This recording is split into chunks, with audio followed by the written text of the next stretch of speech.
नमस्कार दोस्तों, मैं हूँ आरती प्रजापति यूट्यूब चैनल पर आप सभी का हार्दिक स्वागत करती हूँ। दोस्तों, आज के इस वीडियो में हम बात करने वाले हैं PYQS की क्लास के बारे में। ओके, तो इस बार जो हमने PYQS लिए है वो 2021 में आपके मतलब कि इस बार जो एग्ज़ाम हुई थी उसके अंदर जो रिसर्च के क्वेश्चन पूछे गए हैं उसी क्वेश्चंस को आज हम डिस्कस करने वाले हैं। ओके, और आई होप कि आप लोग अच्छे से इसके अंदर इन्वॉल्व हो पाओगे और अच्छे से आंसर कर पाओगे। ओके, जो बच्चे लाइव चैट में जुड़ रहे हैं उन बच्चों को रिक्वेस्ट है कि सभी के सभी बच्चे इन क्वेश्चन के आंसर देने की कोशिश करना है। ओके, अगर गलत भी होता है तो भी दिक्कतें नहीं है। ओके, कोई मतलब कि टेंशन वाली बात नहीं होती है। आप लोग अच्छे से इसको प्रिपेयर करें और अगर गलत हो रहा है तो क्यों गलत हो रहा है, कहाँ पर आप गलती कर रहे हैं। ओके, कि कौन से टॉपिक आपको मतलब कि समझ में नहीं आए तो उन चीज़ों को सोचे। ओके, और उसमें सुधार करने की कोशिश करना है। ओके, तो यही हमारा मतलब कि मोटिव रहना चाहिए कि कुछ भी करके हमें इस बार नेट जेआरएफ दोनों लेने हैं। ओके, तो अब की बार नेट जेआरएफ पार। ओके, और जब जिन बच्चों का इस बार नेट हो चुका है, जो लोग जेआरएफ के लिए प्रिपरेशन कर रहे थे उनके लिए एक अलग से लाइन है, अब की बार जेआरएफ पार। ओके, और ये जो हमारे मतलब कि PYQS आएंगे या MCQs आएंगे। ओके, तो उसका नाम हमने मतलब कि हमारे एक स्टूडेंट है उसके मतलब के एडवाइस से हमने यहाँ पर एक नाम दे दिया है, कौन बनेगा चैंपियन। ओके, तो देखते हैं आज के इस वीडियो में कौन चैंपियन बनता है। ओके, लाइव चैट में जितने बच्चे जुड़ेंगे वो लोग वहाँ पर आंसर करेंगे और जो बच्चे बाद में मतलब कि क्लास को देखते हैं वो बच्चे कमेंट बॉक्स में आंसर करेंगे। ओके, तो चलिए शुरू करते हैं। सबसे पहले वीडियो को लाइक कर दीजिए, अपने दोस्तों को भी शेयर कर दीजिए। ओके ओके, और एक छोटी सी नोटिफिकेशन आपके लिए कि भाई जिन बच्चों ने ये मेरी पेपर 1 की यूट्यूब चैनल है। ओके, पेपर 1 वाले जो भी बच्चे हैं वो बच्चे ये मेरी जो मतलब कि आप जो वीडियो देख रहे हैं उसी चैनल को सब्सक्राइब करके रखिए ताकि सारे वीडियोस की नोटिफिकेशन आपको टाइम टू टाइम मिलती रहे। ओके, और जो भी बच्चे पेपर 2 जिनका साइकोलॉजी है तो वो बच्चे इस चैनल को सब्सक्राइब करके रखिए ताकि यहाँ पर यूनिट नंबर 3 अभी आपका करवाया जा रहा है। ओके, तो काफ़ी सारे मतलब कि यूनिट 3 आपका पूरा होने आया है। 80% आपका यूनिट कंप्लीट हो चुका है, 20% यूनिट मतलब कि यूनिट बाकी रहा है। ओके, तो वो भी आपके मतलब के 6-7 दिन के अंदर अंदर आपका मतलब कि पूरा हो जाएगा। ओके, तो यूनिट 3 आपका कंप्लीट हो जाएगा। पेपर 1 के अंदर देखा जाए तो अभी यहाँ पर यूनिट 2 चल रहा है। ओके, अब जो बच्चे साइकोलॉजी वाले बच्चे हैं ना वो बच्चे यहाँ पर यूनिट 2 देखेंगे। क्यों?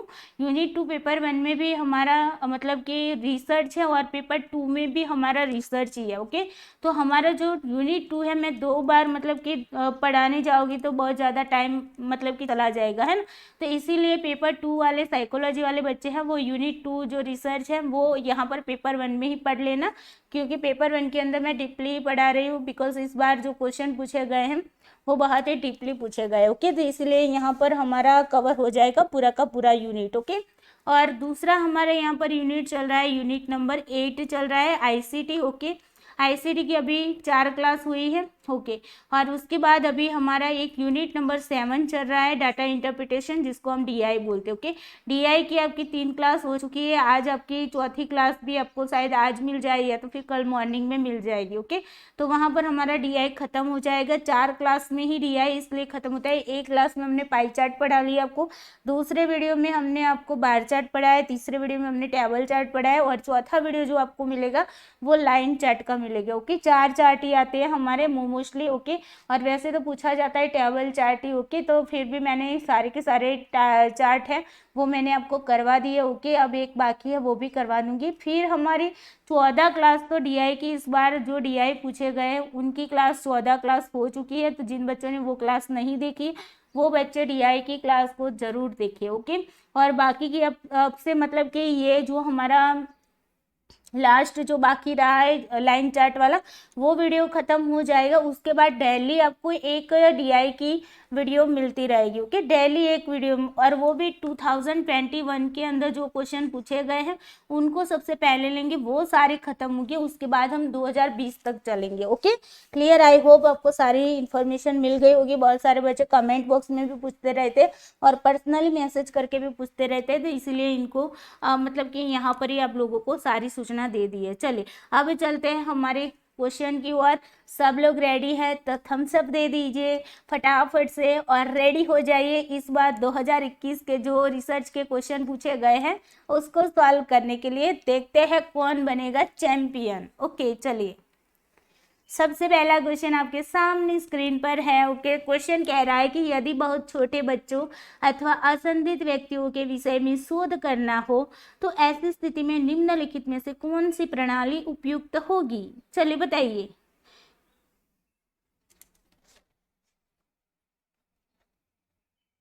चलो बताओ ऑप्शन। हाँ अच्छा, ऑप्शन बोला भूल गई। ऑप्शन है एक्सपेरिमेंटल, सर्वे, ऑब्जर्वेशन या केस हिस्ट्री। बताइए कि छोटे छोटे बच्चे होते हैं ना या फिर असंदिग्ध व्यक्ति होते हैं तो उनके विषय में अगर हमें शोध करना है तो ऐसी स्थिति में हम कौन सी प्रणाली को यूज करेंगे? ओके चलो, कौन सी मेथड को यूज करेंगे बताइए।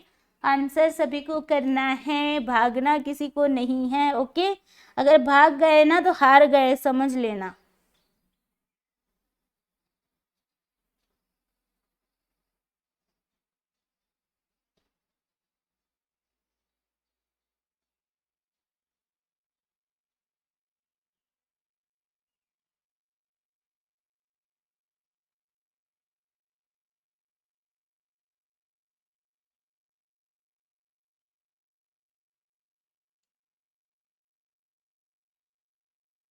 चलो जी आंसर लगाओ भाई।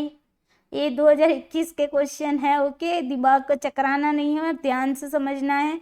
डीपली क्वेश्चन पूछे गए, अभी आगे आगे देखो क्या होता है। ओके चलिए, जो बच्चे बोलते हैं ना कि शॉर्ट में सिखाओ, शॉर्ट में मुझे बहुत मजा आता है, वैसे बच्चों को देख कर किस तरह से आ जाती मुझे उन लोगों पर कि वो बच्चे ना शॉर्ट वे देखना चाहते हैं। शॉर्ट वे में चले जाओगे ना तो मतलब कि डीपली अगर पूछा गया ना तो हो गया आपका काम तमाम। ओके चलिए, यहाँ पर देखो छोटे बच्चे पर अगर हमें रिसर्च करना है तो हम एक्सपेरिमेंटल नहीं कर पाएंगे। ओके, सर्वे भी नहीं कर पाएंगे, सर्वे में तो बच्चे वैसे भी इन्वॉल्व नहीं होंगे, है ना। केस हिस्ट्री, केस हिस्ट्री में तो हम क्या करते हैं उनके पास बचपन से लेकर बड़े तक की। ओके, तो उसके अंदर तो बच्चे मतलब कि बच्चे पर हम केस हिस्ट्री इतना ज़्यादा नहीं कर पाते, है ना। तो यहाँ पर सबसे ज़्यादा मतलब कि सुटेबल आंसर क्या है आपका? ऑब्जर्वेशन। हम बच्चों को मतलब कि अगर मान लो कि मुझे खेलते हुए बच्चों का मतलब कि बिहेवियर चेक करना है कि कैसे वो लोग खेलते टाइम पर किस तरह का बिहेवियर करते, तो हम क्या करेंगे? ऑब्जर्वेशन करेंगे, है ना। मतलब उनको देखेंगे कि किस तरह से वो बिहेवियर करते। ओके, तो उसी के बेस पर हमें उनका मतलब नेचुरली जो बिहेवियर है ना वो हमें सच में पता चलेगा। ओके, तो यहाँ पर आंसर क्या आएगा? सी इज द करेक्ट आंसर। जिन जिन बच्चों ने सी आंसर किया है उन बच्चों का आंसर करेक्ट है। ओके, बधाई हो उनको।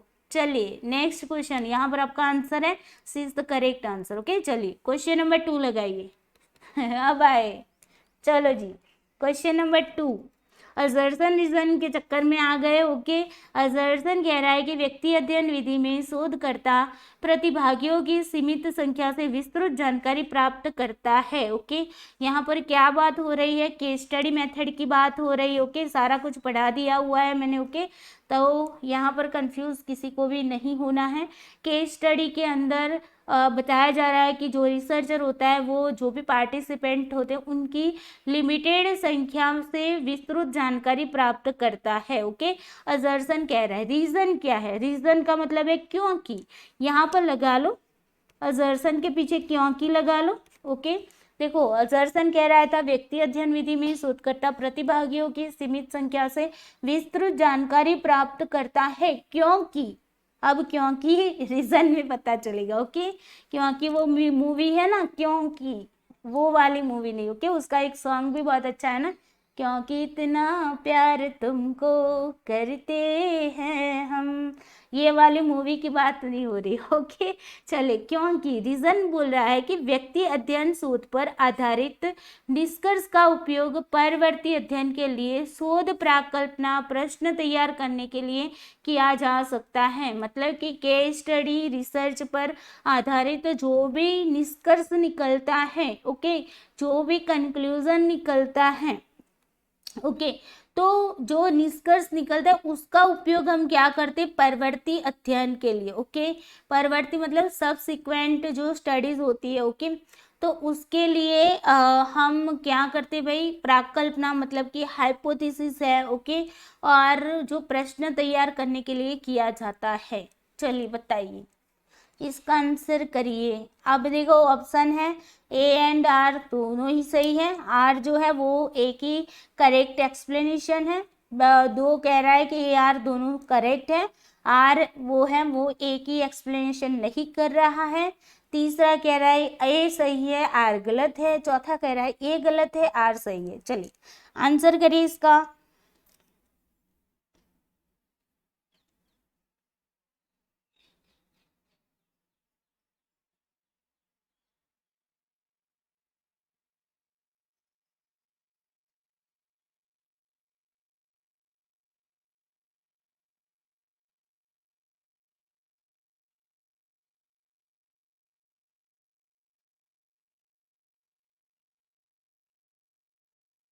चलिए चलिए आंसर करिए फटाफट। लाइव चैट में जुड़े बच्चे, और वीडियो को लाइक शेयर कौन करेगा?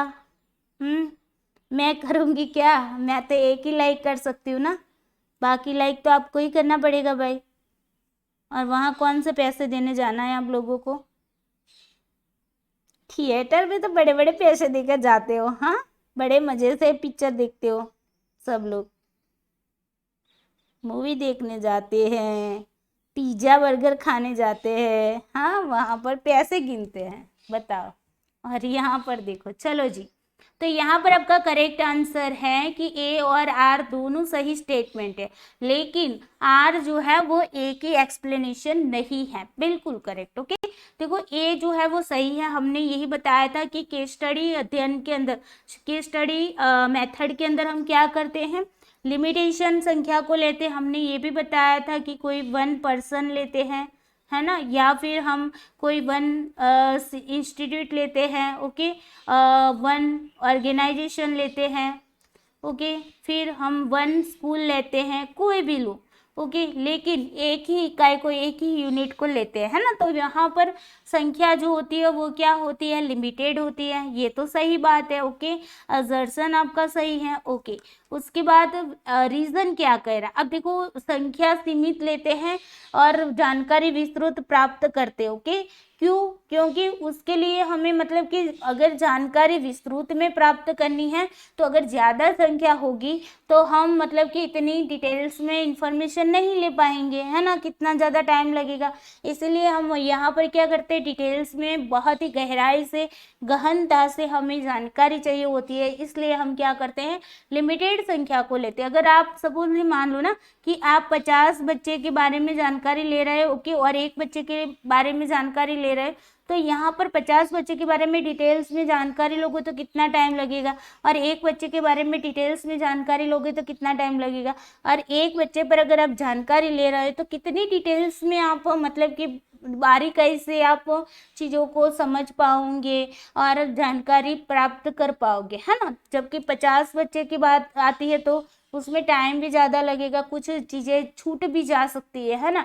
इसीलिए यहाँ पर क्या किया जाता है, लिमिटेड संख्या में विस्तृत जानकारी प्राप्त की जाती है। ओके, ये उसका रीज़न था। और यहाँ पर तो रीज़न ही कुछ अलग बता दिया है। रीज़न में यहाँ पर ये बता दिया कि व्यक्ति अध्ययन शोध है, जो केस स्टडी रिसर्च है, वो उस पर आधारित जो भी निष्कर्ष का उपयोग जो है वो हम क्या करते हैं कि जो सबसिक्वेंट जो स्टडी होती है, ओके, उसके जैसे मतलब दूसरे सिचुएशन में जो स्टडी होती है दूसरी उसके जैसी ही होनी चाहिए। ओके, और उसके लिए हम क्या करते हैं, शोध प्राप्त कर, प्राकल्पना मतलब कि रिसर्च हाइपोथेसिस और क्वेश्चन बनाने के लिए किया जाता है। तो ये तो सही है। हम दूसरे मतलब कि मान लो ना कि सपोज मैंने ये एक पर्सन था, ओके, उसको डिसऑर्डर एंजाइटी थी। ओके, एंजाइटी से वो क्या था भाई, पीड़ित था, और उस पर अगर मान लो कि मैंने केस स्टडी कर ली, अब दूसरे केसेस में मुझे वैसा ही एक पर्सन मिला जो क्या था, एंजाइटी के रिलेटेड ही था, है ना।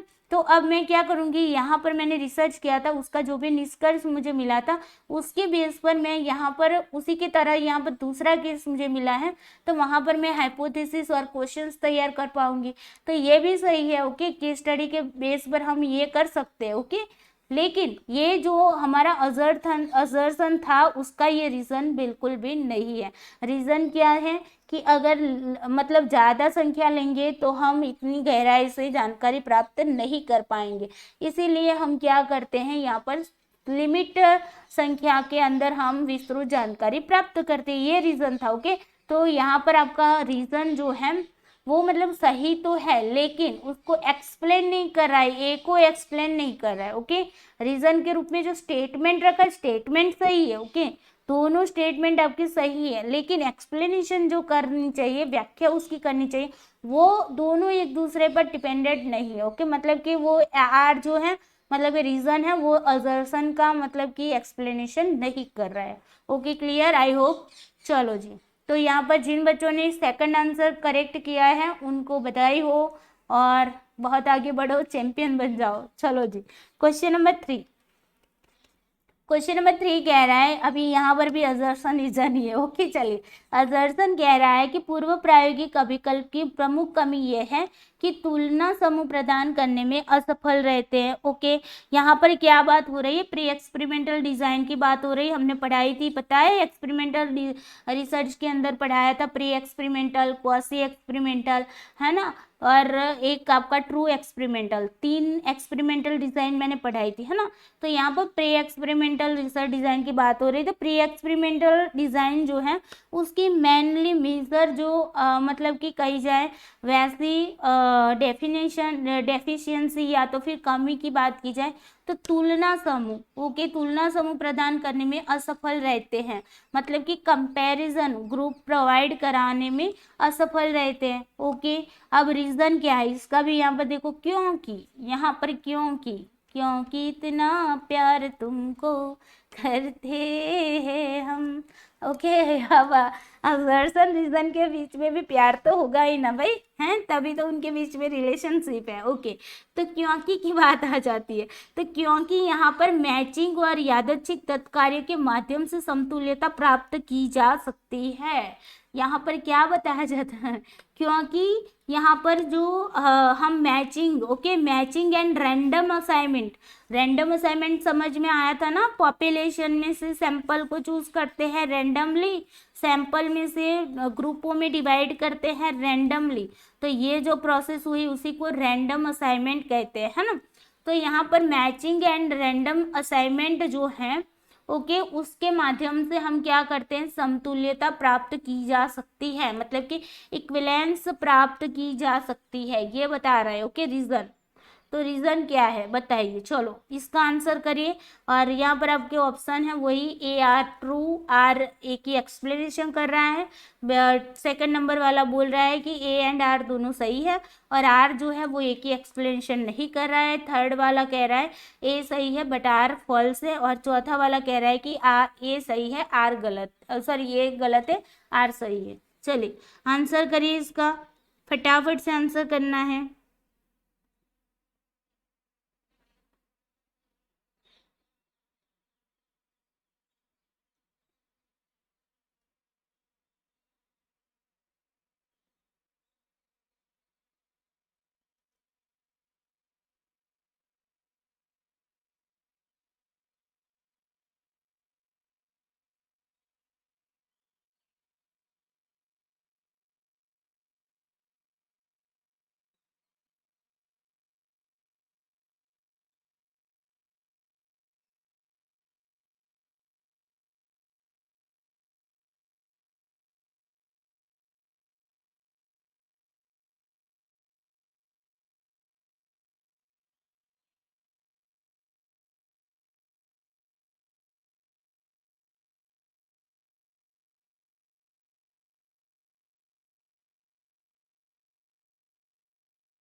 चलो जी,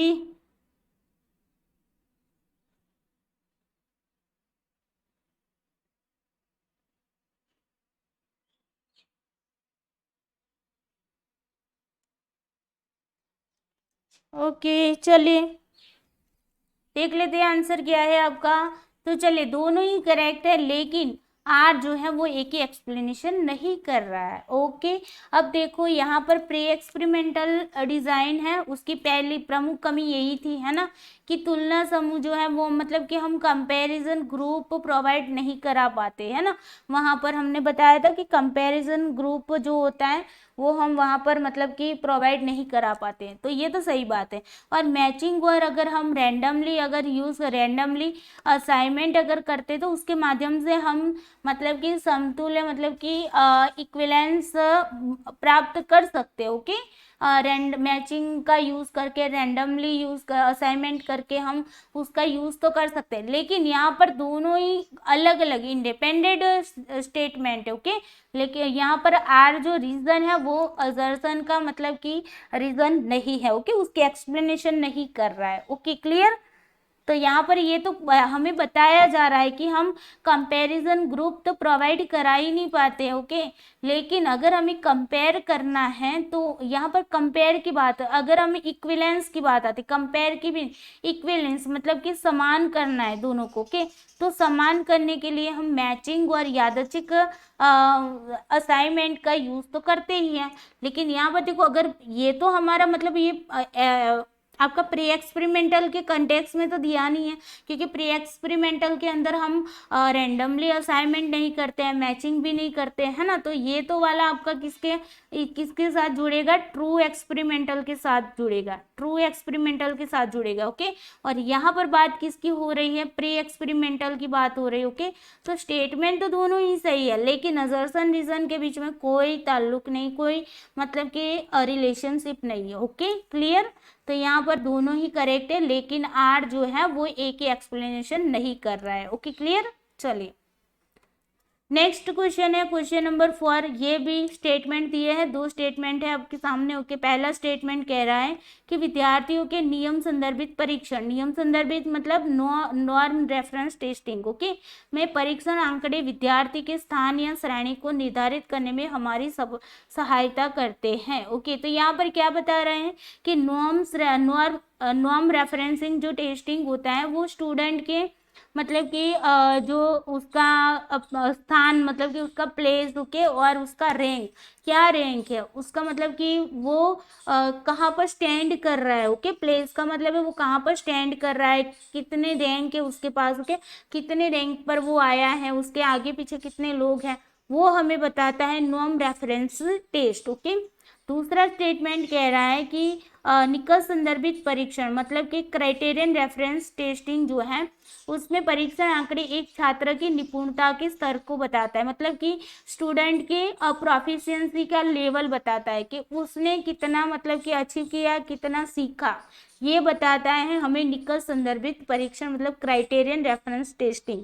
चलिए इसका आंसर करिए। और ये देखिए ये दोनों मैंने एनआरटी सीआरटी आप लोगों को पता होगा कि ग्रुप के अंदर भी मैंने लिंक शेयर की थी, मेरी जो स्टडी ऑफ साइकोलॉजी वाली जो चैनल है, ओके, उस पर मैंने पढ़ाया था। बिकॉज साइकोलॉजी के अंदर हमारे यूनिट नंबर 3 के अंदर ये पूरा मतलब कि टॉपिक आया था, इसीलिए मैंने उसी टॉपिक की लिंक ग्रुप में शेयर की थी। लेकिन कुछ बच्चों को लगा होगा कि साइकोलॉजी का है इसलिए वो लोग इन्वॉल्व नहीं हुए थे, तो जिन बच्चों ने नहीं देखी वो बच्चे ज़रूर देख लेना। देखो आपके सामने है PYQS और वो भी पेपर 1 के ही है ये सारे। ओके, तो आप लोग देख पाते हो कि कितना मतलब कि किस तरह से इस बार क्वेश्चन पूछे गए। ओके,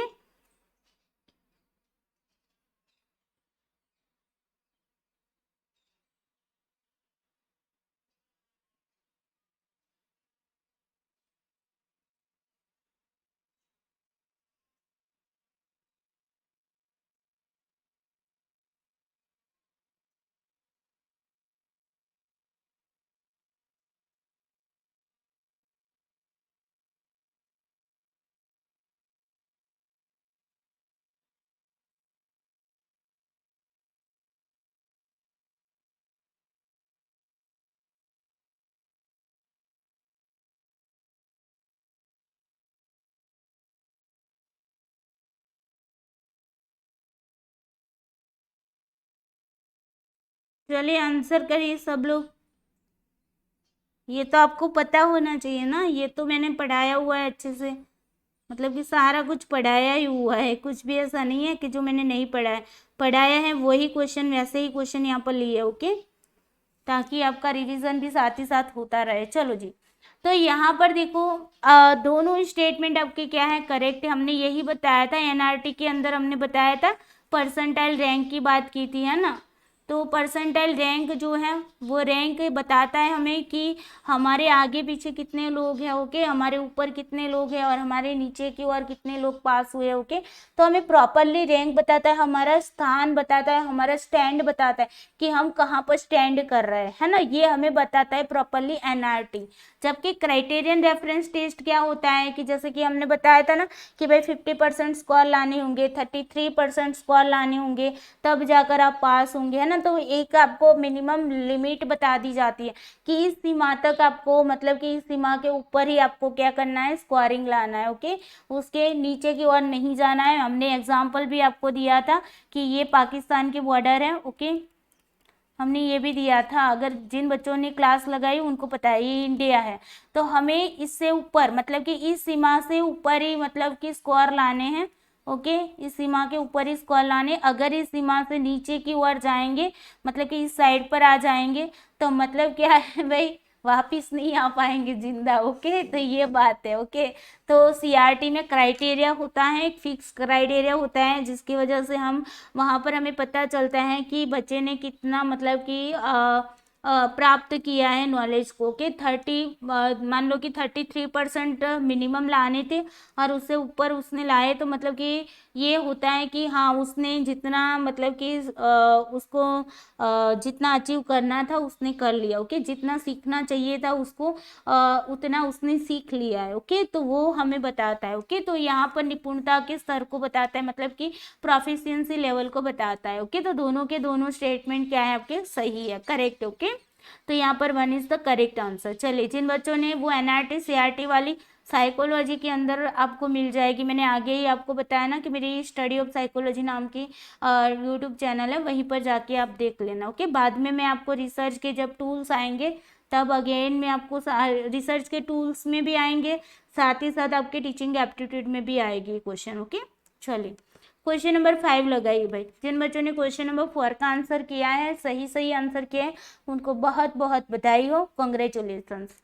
चलिए, क्वेश्चन नंबर 5 का कहता है कि निम्नलिखित में से कौन सा गुणात्मक शोध का एक उदाहरण, चलो भाई, क्वालिटेटिव रिसर्च का एग्जाम्पल बताइए। Experimental research, ex post facto research, descriptive सर्वे रिसर्च, ग्राउंडेड थियरी रिसर्च, चलिए बताइए, इसका आंसर करिए। बहुत ध्यान से सोच समझ कर आंसर करना है, ओके।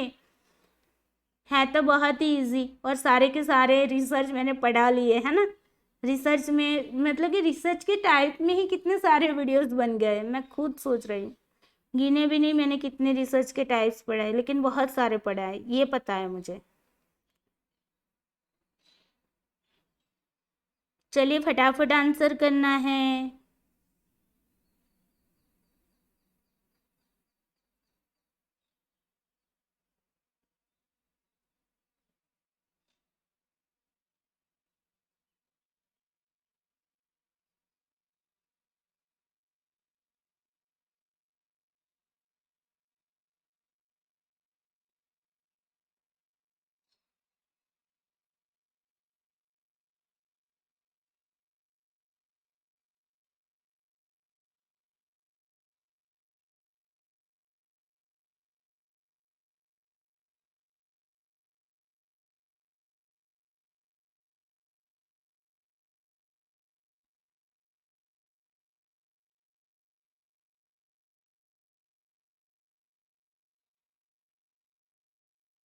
ओके, चलिए, तो यहाँ पर आंसर है grounded theory research, okay. Grounded में हमने आपको बताया था कि ग्राउंडेड थियरी जो है वो हमारी क्वालिटेटिव रिसर्च के बेस पर होती है, ओके। जबकि एक्सपेरिमेंटल तो हमारी प्योरली क्वांटिटेटिव है ना, क्वांटिटेटिव है। उसके बाद देखो, एक्सपोस्ट फैक्टो भी हमने बताया था कि क्वांटिटेटिव है, ओके। क्वांटिटेटिव है। अब यहाँ पर आता है डिस्क्रिप्टिव में बच्चे फंस जाते हैं। डिस्क्रिप्टिव जो है, अगर आपको सर्वे दिया है तो आपको याद रखना है, डिस्क्रिप्टिव के साथ सर्वे दिया है तो वो आपका क्वांटिटेटिव रिसर्च होगा, ये आपको बताया है मैंने। Okay, quantitative research, descriptive research के भी टाइप्स पढ़ाए थे, उसमें सर्वे रिसर्च भी पढ़ाया हुआ था, है ना, तो वो आपका क्वांटिटेटिव रिसर्च में आता है। अगर आपको डिस्क्रिप्टिव रिसर्च अकेला दिया होता ना, सर्वे बीच में ना दिया होता तो क्वालिटेटिव हो जाता, लेकिन यहाँ पर डिस्क्रिप्टिव के साथ आपको सर्वे दिया है तो सर्वे जो है हमारा क्वांटिटेटिव है। तो डिस्क्रिप्टिव सर्वे रिसर्च जो है वो आपका क्वांटिटेटिव रिसर्च है, और ग्राउंडेड थियरी रिसर्च है वो हमारा qualitative research. Okay, I hope यहाँ पर क्लियर हो गया होगा। तो फोर्थ इज द आपका करेक्ट आंसर है ग्राउंडेड थियरी। ओके, चलिए बधाई हो सबको जिन बच्चों ने फोर्थ नंबर का आंसर किया है उन लोगों को। चलिए क्वेश्चन नंबर 6 देखते हैं। क्वेश्चन नंबर 6 कह रहा है, यहाँ पर स्टेटमेंट 2 दिए हुए हैं, स्टेटमेंट को पढ़ते हैं। पहला स्टेटमेंट कह रहा है कि वैज्ञानिक शोध परिकल्पनात्मक प्रस्ताव का व्यवस्थित, नियंत्रित, अनुभवजन्य और आलोचनात्मक अन्वेषण है। मतलब कि साइंटिफिक रिसर्च है वो systematic, control, empirical, critical investigation और हाइपोथेसिस प्रोपोजिशंस है। ओके, चलिए ये तो आपको पता चल गया। चलो स्टेटमेंट 2, गुणात्मक और मात्रात्मक शोधों में शोध के समग्र को परिभाषित करने की आवश्यकता नहीं है। चलिए यहाँ पर क्या बताया जा रहा है कि क्वालिटेटिव एंड क्वांटिटेटिव रिसर्च के अंदर पॉपुलेशन को मतलब कि डिफाइन करने की जरूरत नहीं है। चलिए अब यहाँ पर गूगली है भाई, सोच समझ के आंसर करना। ओके, सोच समझ कर आंसर करना है, गलती बिल्कुल भी नहीं करनी है, ध्यान से पढ़ो। पढ़ने के लिए टाइम भी मैं दे रही हूँ आप लोगों को। ओके, जो बच्चे लाइव चैट में जुड़े हैं वो बच्चे तो आंसर करे ही करे।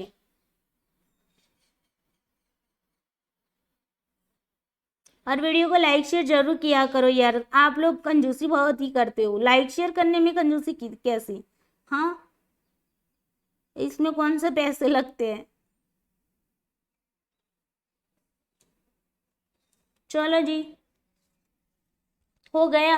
पहला तो आपको देखो स्टेटमेंट 1 तो आपको मतलब कि पता चल ही गया होगा। स्टेटमेंट 1 तो आपका राइट है, क्योंकि साइंटिफिक मेथड के अंदर हमने आपको बताया था कि सिस्टमेटिकली रूप से हम रिसर्च करते हैं, वेरिएबलों को कंट्रोल करते हैं, इम्पीरिकल होता है। ओके, इम्पीरिकल रिसर्च जो होता है वो आपका क्या होता है, साइंटिफिक रिसर्च होता है। मैंने ये भी बताया था ना, साइंटिफिक मेथड का वहाँ पर यूज होता है, यानी कि इंडक्टिव डिडक्टिव दोनों उसके अंदर आ जाते हैं। ओके, दोनों कंबाइन हो जाते हैं इम्पेरिकल के अंदर। और क्रिटिकल इन्वेस्टिगेशन होता है। ओके, तो आलोचनात्मक अन्वेषण भी होता है। तो ये सारी चीजें पढ़ाई हुई है। ओके, तो ये तो सही है आपका स्टेटमेंट 1।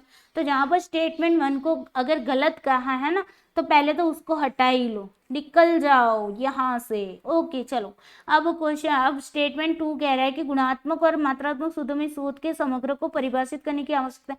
अरे भाई, पॉपुलेशन को डिफाइन नहीं करोगे तो सैंपल कहाँ से लोगे हैं? ये तो बात है ना भाई, मेनली बात यहाँ पर ऐसी पूछ ली गई भाई, पॉपुलेशन को डिफाइन करने की जरूरत नहीं, तो डिफाइन नहीं करोगे तो सैंपल कहाँ से लोगो भाई, है ना। पॉपुलेशन तो डिफाइन करनी ही पड़ती है। ओके, तो यहाँ पर जिन मतलब कि यहाँ पर स्टेटमेंट 2 है वो आपका क्या हो जा रहा है, गलत हो जा रहा है। ओके, यहाँ पर आवश्यकता है, यहाँ पर नहीं दिया है, तो ये आपका स्टेटमेंट गलत हो गया। ओके, तो सेकंड नंबर का स्टेटमेंट आपका क्या है, गलत है। ओके, तो ये वाला आपका करेक्ट आंसर होगा, third is the correct answer. Okay, कि स्टेटमेंट 1 है वो सही है और स्टेटमेंट 2 है वो फॉल्स है। क्लियर? चलो जी, जिन बच्चों ने इसका आंसर थर्ड नंबर दिया है उन बच्चों को बधाई हो। उन बच्चों का मतलब कि उन बच्चों ने बहुत ज़्यादा बादाम खाई लगती है बादाम मतलब पता है ना, आलमंड्स क्या बोलते हैं उसको, हाँ वो ज़्यादा खा लिए चलो जी, क्वेश्चन नंबर 7 करते हैं। क्वेश्चन नंबर 7 का आंसर करो भाई। असर्शन रीजन आ गया भाई, है ना, क्योंकि क्योंकि तो आ ही जाता है। चलो जी, अच्छी बात है।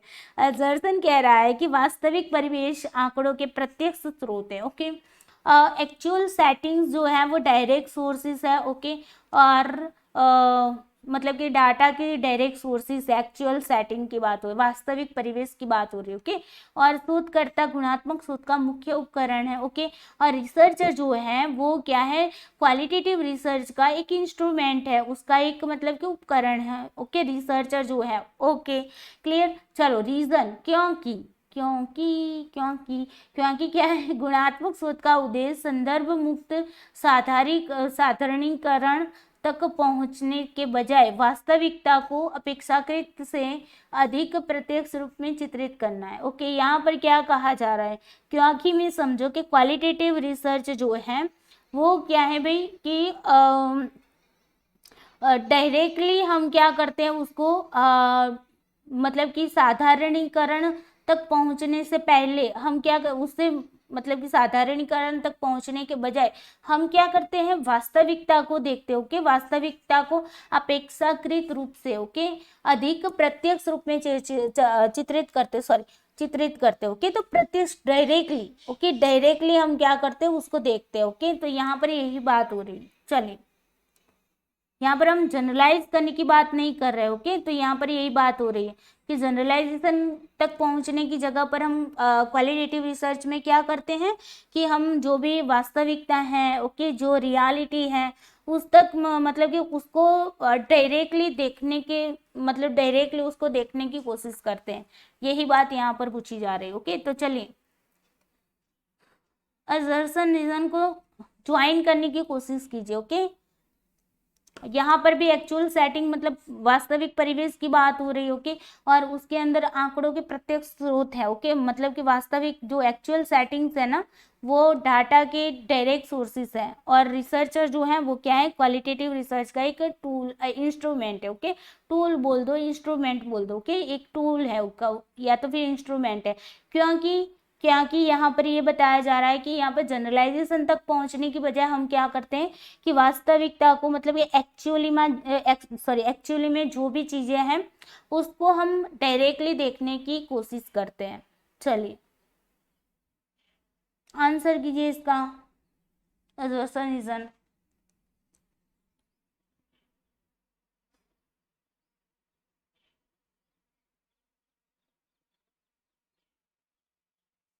चलिए, तो यहाँ पर आपका आंसर है ए और आर दोनों ही सही है। आर जो है वो एक ही बिल्कुल करेक्ट एक्सप्लेनेशन कर रहा है। ओके, यहाँ पर वास्तविक परिवेश की बात हो रही है, एक्चुअल सेटिंग की बात हो रही है। एक्चुअल सेटिंग के अंदर हम क्या करते हैं, हमने क्या बताया था, क्वालिटेटिव रिसर्च के अंदर हम क्या करते हैं, प्रत्यक्ष जाकर। ओके, मतलब कि जैसे कि हमने बताया था एथनोग्राफी की बात की थी, कल्चर से रिलेटेड रिसर्च है ना, तो वहां पर हम जाकर क्या करते, प्रत्यक्ष रूप से वहां पर जाकर उनका हिस्सा बनकर हम सारी चीजों को ऑब्जर्व करते हैं। ओके, प्रत्यक्ष रूप से देखकर उसको ऑब्जर्व करके हम डाटा को इकट्ठा करते हैं। और रिसर्चर जो है वो एक टूल का काम कर देगा, क्योंकि ऑब्जर्वेशन वो खुद कर रहा है ना, तो वो डाटा को लिखेगा भी वो खुद, मतलब कि एक वो इंस्ट्रूमेंट के रूप में ही काम कर रहा है। क्यों, क्योंकि वहां पर हम क्या करते हैं, जनरलाइजेशन वहां पर हम करने के उद्देश्य से नहीं जाते हैं, वहां पर हम ये देखने के लिए जाते हैं कि वास्तविकता क्या है। ओके, और उसको हम मतलब कि वास्तविकता को प्रत्यक्ष रूप से उसको चित्रित करने की कोशिश करते हैं। ओके, मतलब कि दिखाने की कोशिश करते हैं कि वास्तविकता क्या है। ओके, तो यहीं पर असर्शन और रीजन दोनों ही सही है, और रीजन जो है वो असर्शन के साथ मेल भी खा रहा है, रिलेशनशिप रख भी रहा है। ओके, चलिए, तो यहाँ पर 1 इज द करेक्ट आंसर। जिन बच्चों ने 1 पर आंसर लगाया है वो उन लोगों को बहुत बहुत बधाई। चलिए क्वेश्चन नंबर 8 करिए। क्वेश्चन नंबर 8 कह रहा है कि निम्नलिखित में से कौन सा शब्द एक गुणात्मक शोध अध्ययन के इरादे को इंगित करता है। चलिए बताइए, क्वालिटेटिव रिसर्च स्टडी को इंगित करता है, ऐसा कौन सा मतलब कि वर्ड है। चलिए ऐसा कौन सा टर्म है बताइए।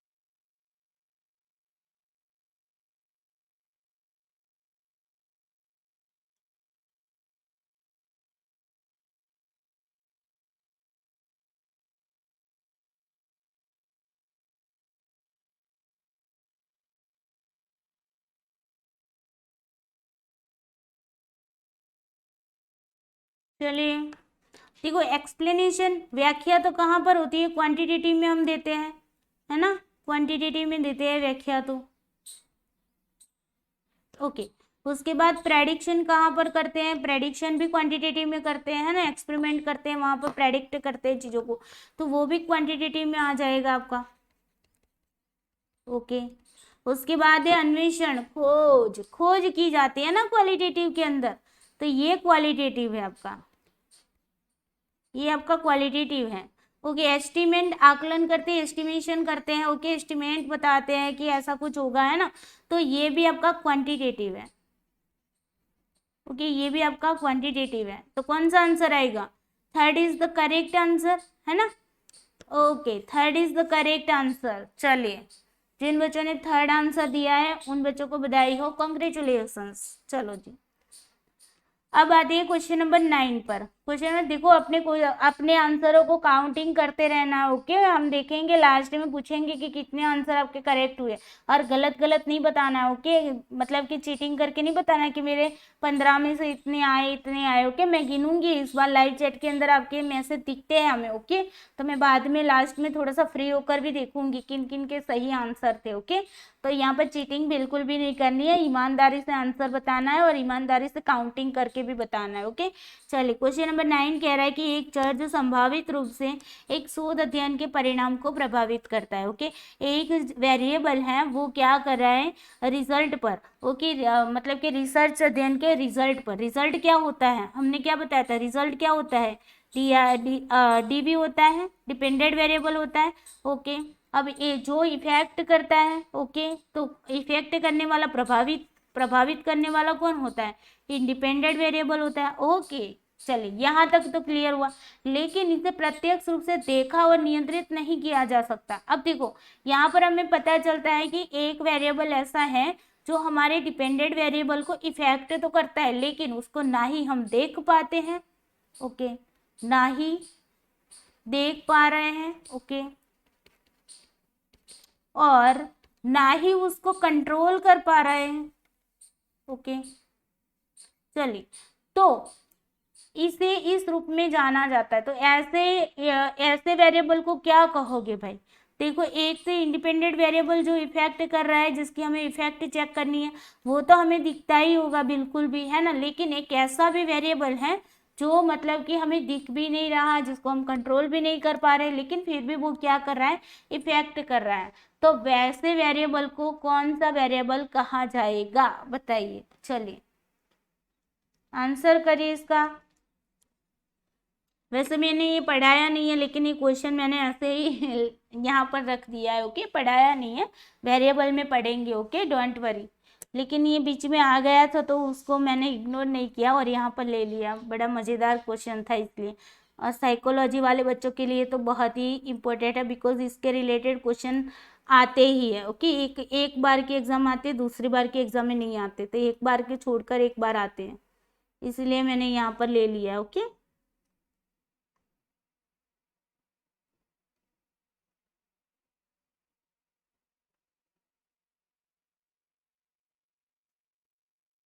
चलिए,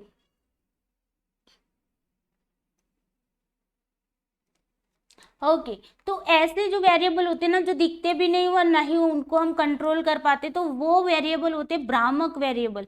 भ्रामक मतलब कि हमें भ्रम पैदा कर रहा है, ओके, मतलब हमें भ्रम हो रहा है उसका, ओके, तो उसको कॉन्फाउंडिंग वेरिएबल भी बोलते हैं, कॉन्फाउंडिंग, ओके, कौन मतलब कि आइसक्रीम वाला कौन नहीं, ओके, ये आइसक्रीम वाला कौन नहीं, ओके, कॉन्फाउंडिंग वेरिएबल जिनको बोला जाता है, भ्रामक वेरिएबल बोलते हैं, भ्रामक चर बोलते हैं, जो क्या करते हैं, हमें भ्रम पैदा करता है, ओके, ना ही वो मतलब हमें दिखते हैं, ना ही हम उनको कंट्रोल, दिखेंगे नहीं तो कंट्रोल ही कैसे कर पाओगे, है ना, दिखेंगे तो आप उसको कंट्रोल कर पाओगे, आपको समझ में आएगा कि हाँ, ये वेरिएबल है, वो हमारे डिपेंडेंट वेरिएबल को मतलब कि हमारे रिजल्ट को क्या कर रहे हैं, खराब कर रहे हैं, है ना, लेकिन दिखता ही नहीं है तो पता कैसे चलेगा, है ना, सिर्फ इतना पता चलता है कि हमारे रिजल्ट को कोई खराब तो कर रहा है ना, वो होता है ना भाई, क्या बोलते हैं, मूवी में भी आता है या फिर कोई टीवी सीरियल के अंदर भी आते हैं, कोई मतलब कि छुपा हुआ पर्सन होता है और वो छुप कर ही सारी चीज़ें मतलब कि सारे प्लानिंग बनाता है और सारी चीज़ें करता रहता है, दूसरों को नुकसान पहुंचाता रहता है ना, छुप कर छिप कर। क्या लेटेंट बोलते हैं वैसे को, लेटेंट किस क्या बोलते हैं, लेटेंट वेरिएबल भी उसको बोलते हैं। Okay, latent. तो लेटेंट वेरिएबल मतलब कि छुपा हुआ है। ओके, वो छुपा हुआ है, हमें दिखता नहीं है। ओके, हमें सिर्फ इतना पता है कि कोई हमें नुकसान कर रहा है, लेकिन हमारे पकड़ में नहीं आता है कि वो कौन है ना। तो ऐसे वेरिएबल होते हैं जिनको हम बोलते हैं भ्रामक चर या तो फिर कॉन्फाउंडिंग वेरिएबल बोलते हैं। ओके, तो इसी के रूप में यहाँ पर बात हो रही थी। चलिए, okay clear, I hope clear हो गया होगा। तो यहाँ पर second is the correct answer. जिन बच्चों ने सेकंड आंसर मतलब कि तुक्का मार के ही किया होगा मोस्टली लोगों ने। ओके, जिन्होंने पढ़ा है पिछली बार उनको पता होगा, अगर जिन्होंने नहीं पढ़ा उन्होंने तो तुक्का ही मारा है। ओके, तो यहाँ पर हमारा मतलब कि ट्रू स्क्वायर में एरर आ रही है। ओके, चलो जी आगे चलते हैं। क्वेश्चन नंबर 10 देख लेते हैं। क्वेश्चन नंबर 10 कह रहा है कि एक इतिहासकार एक समाज सुधारक की जीवनी विकसित करने के लिए एक शोध अध्ययन आयोजित करता है। बहुत बड़ा मजेदार क्वेश्चन है। इसे पुस्तक के रूप में प्रकाशित करता है। उनके द्वारा किए गए अध्ययन को क्या कहा जाता है? एक इतिहासकार है, ओके, एक हिस्टोरियन है। वो क्या करता है, एक समाज सुधारक है, उसकी जीवनी मतलब कि उसकी बायोग्राफी को विकसित करता है। ओके, और उनकी बायोग्राफी को विकसित करने के लिए वो क्या करता है, एक रिसर्च करता है। ओके, एक समाज सुधारक जो होते हैं ना, उनकी मतलब कि बायोग्राफी के लिए क्या करता है, विकसित करने के लिए एक रिसर्च करता है और उसे एक पुस्तक के रूप में प्रकाशित भी करता है। ओके, तो उनके द्वारा किए गए अध्ययन को क्या कहा जा सकता है? Ethnographic research, phenomenological study, grounded theory या फिर नैरेटिव स्टडी। देखो कितना बड़ा मजेदार क्वेश्चन है। ऐसे क्वेश्चन आ जाएंगे ना इस बार तो सच में सबका जेआरएफ हो जाएगा भाई। चले बताओ भाई आंसर। हम्म,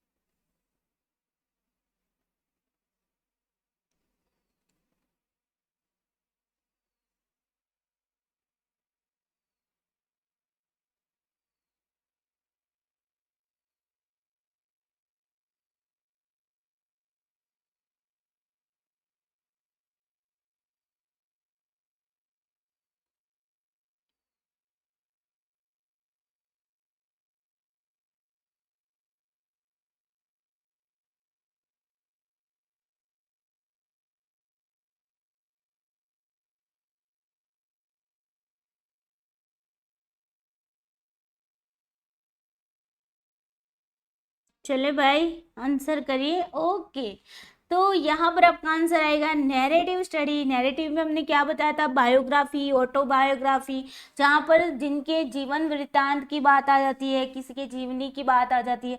जीवनी मतलब कि उनकी कथा की बात। हमने आपको एग्जाम्पल भी दिया था कि गांधी जी ने अपनी खुद की आत्मकथा लिखी थी, है ना, तो वो क्या है, एक प्रकार का आपका नैरेटिव स्टडी है ना। तो यहाँ पर भी हम क्या करते हैं, किसी के जीवन को यहाँ पर उनके जीवन के वृत्तांत को दर्शाते हैं, उनकी जीवनी को दर्शाते हैं। ओके, तो वो हो जाता है नैरेटिव स्टडी। ओके, विवरणात्मक अध्ययन जिनको बोला जाता है। ओके क्लियर, विवरणात्मक, हाँ यहाँ पर यही आएगा। चलो जी क्लियर। चलो, तो fourth is the correct answer. जिन बच्चों ने फोर्थ आंसर किया उनको बधाई हो, कांग्रेचुलेशंस। चले क्वेश्चन नंबर 11 करते हैं भाई। क्वेश्चन नंबर 11 कह रहा है कि निम्नलिखित में से कौन सा कथन एक परिमाप उपकरण की विश्वसनीयता के लिए सही है? ओके, मतलब कि रिलायबिलिटी की बात हो रही है भाई। ओके, तो ऐसे कौन से मतलब कि जो इंस्ट्रूमेंट होते हैं, मेजरिंग के इंस्ट्रूमेंट होते हैं, ओके, तो उनके लिए रिलायबिलिटी के लिए सही है। चलिए, रिलायबिलिटी के संदर्भ में आपको बात करनी। ओके, ये दिए गए उपकरण के लिए निश्चित किया गया है। ओके, मतलब कि रिलायबिलिटी जो है वो क्या है, एक दिए गए उपकरण के लिए निश्चित किया जाता है। ओके, फिर उसके बाद ये परिमाप उपकरण पर स्कोर का उनके साथ कोरिलेशन है, सहसंबंध मतलब कि कोरिलेशन। ओके, मतलब कि यहाँ पर जो भी मेजरिंग इंस्ट्रूमेंट होता है, मेजरिंग इंस्ट्रूमेंट को यहाँ पर टेस्ट भी बोल सकते हो, टूल भी बोल सकते हो। ओके, उसके कंटेक्स्ट में भी देख सकते हो। तो वो क्या करता है, जो उनके स्क्वायर आते हैं उनके साथ मतलब कि कोरिलेशन है। ओके, उसके बाद देखो थर्ड कह रहा है कि इसमें एक प्रतिदर्श से दूसरे प्रतिदर्श में भिन्नता होती है, मतलब कि एक सैंपल से लेकर दूसरे सैंपल पर वेरिएंस होती है, मतलब कि भिन्नता पाई जाती है। ओके, फिर यहाँ पर फोर्थ नंबर कह रहा है कि इसका मान जो होता है वो -1 से +1 तक भिन्न हो सकता है, मतलब कि इसका जो वैल्यू आती है ना वो वैल्यू +1 से लेकर -1 तक भिन्न हो सकती है। ओके, यहाँ पर माइनस कर देना। ओके, थोड़ा सा यहाँ पर लिखने में यहाँ पर माइनस कर देना, -1 टू +1 के बीच भिन्न हो सकती है इसकी वैल्यू। चलिए आंसर करिए इसका, रिलायबिलिटी का कंटेक्स्ट में आंसर करना है आपको। एक ही मतलब अच्छा फिफ्थ भी है। ओके, ई वाला भी है।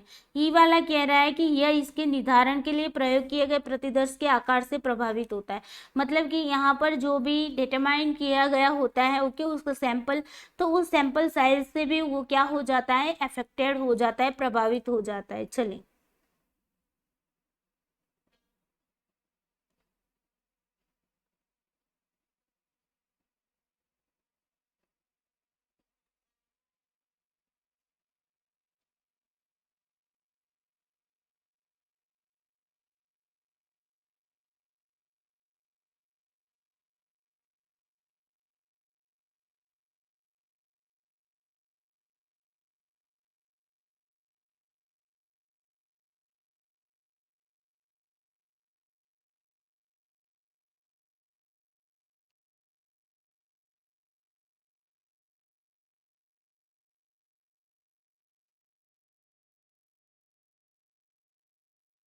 चलिए आंसर करिए।